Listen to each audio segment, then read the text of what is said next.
Assalamualaikum warahmatullahi wabarakatuh. Kembali lagi dengan saya Syaputra Rizky Fernando pada pertemuan yang ke-12. Baik teman-teman semua, ini adalah pertemuan terakhir kita dalam tugas-tugas telaah kurikulum.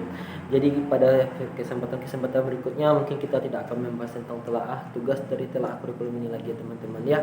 Baik, kita langsung saja. Pada kesempatan kali ini kita akan membahas 3 topik sekaligus ya teman-teman ya. Pada topik yang pertama itu adalah digitalisasi sekolah, yang kedua itu adalah tentang guru penggerak, yang ketiga itu adalah tentang PBL, yaitu adalah project based learning. Teman-teman semuanya, kita bahas dari topik yang pertama, digitalisasi sekolah.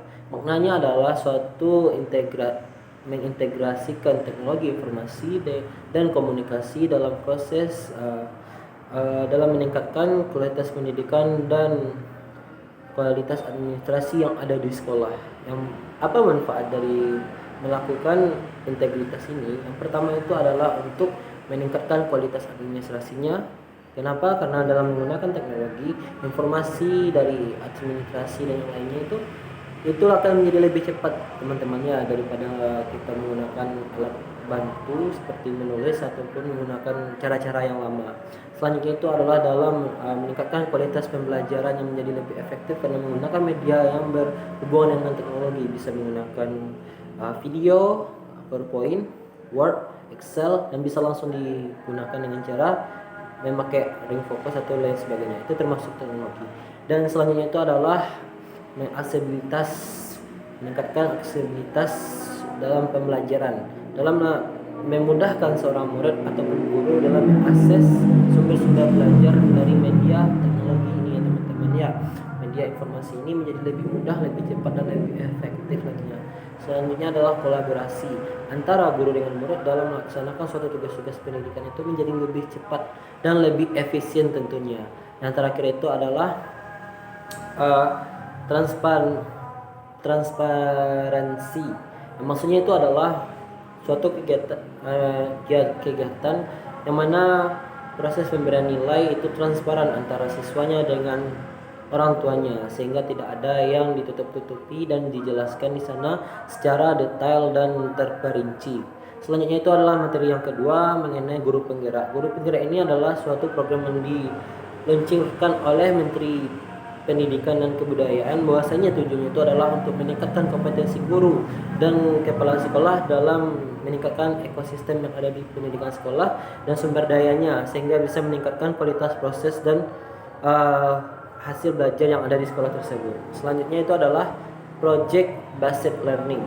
Dalam project based learning ini terdapat 3 karakteristiknya ya teman-teman. Yang pertama itu adalah menyelesaikan tugasnya dari mulai perencanaan sampai akhir itu sampai selesai.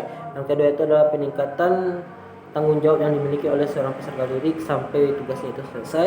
Yang terakhir itu adalah melatih peserta didik untuk menjadi orang yang bertanggung jawab dalam proses pengerjaan suatu proyek bahasa learning tersebut.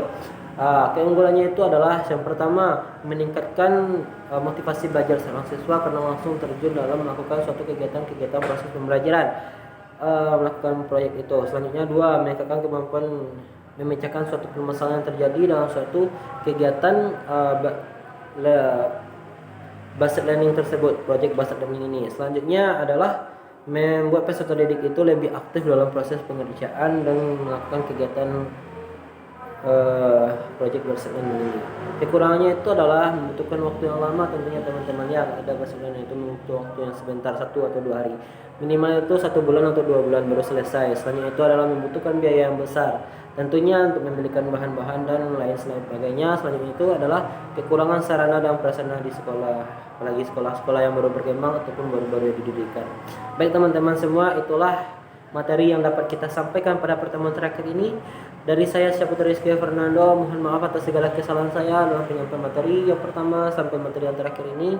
Mungkin ini adalah pertemuan terakhir kita dalam penyampaian materi tentang tugas-tugas telaah kurikulum.